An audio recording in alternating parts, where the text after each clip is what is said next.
সুপ্রিয় দর্শক আসসালামু আলাইকুম। দেশ ও দেশের বাইরে থেকে যারা আমাদের চ্যানেলের ভিডিও দেখতেছেন সবাইকে আমাদের চ্যানেলে স্বাগতম। তো নতুন হয়ে থাকলে আমাদের চ্যানেলটি সাবস্ক্রাইব করে রাখুন এবং ভিডিওটি লাইক দিয়ে ভিডিওটি দেখা শুরু করুন। তো চলুন, আজকে রোজ শনিবার, আজকে জানিয়ে দিচ্ছি ফরিদপুর জেলার মুনতারমোড় হাট এবং রসুলপুর বাজারে পেঁয়াজের বাজার দর কত আছে।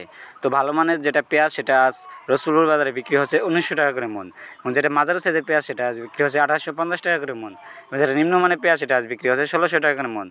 মুনতারমোড় হাটে যেটা ভালো মানের পেঁয়াজ সেটা বিক্রি হচ্ছে 1850 টাকা করে মন, এবং যেটা মিডিয়াম সাইজের পেঁয়াজ সেটা বিক্রি হচ্ছে 1700 টাকা করে মন, যেটা নিম্নমানের পেঁয়াজ সেটা বিক্রি হচ্ছে 1500 টাকা করে মন। তো আপনাদের নিজ নিজ জেলায় পেঁয়াজের বাজার দর কত আছে কমেন্ট বক্সে জানিয়ে দিন। কে কোন জেলা থেকে পেঁয়াজের ভিডিওটি দেখতেছেন অবশ্যই কমেন্ট করে জানাবেন। এবং পেঁয়াজের দাম হঠাৎ করে খুব কমে গেল, এটা কৃষকদের জন্য খুব একটা খারাপ অবস্থা। তো ধন্যবাদ সবাইকে। আমাদের চ্যানেলে নতুন হয়ে থাকলে অবশ্যই এরকম নিত্য নতুন আপডেট পাওয়ার জন্য সাবস্ক্রাইব করে রাখবেন এবং লাইক দিয়ে ভিডিওটি সবার মাঝে ছড়িয়ে দেবেন। তো ধন্যবাদ সবাইকে। Thanks for watching this video. পাশে থাকবেন আমাদের, সবাইকে সাপোর্ট দিয়ে। ধন্যবাদ।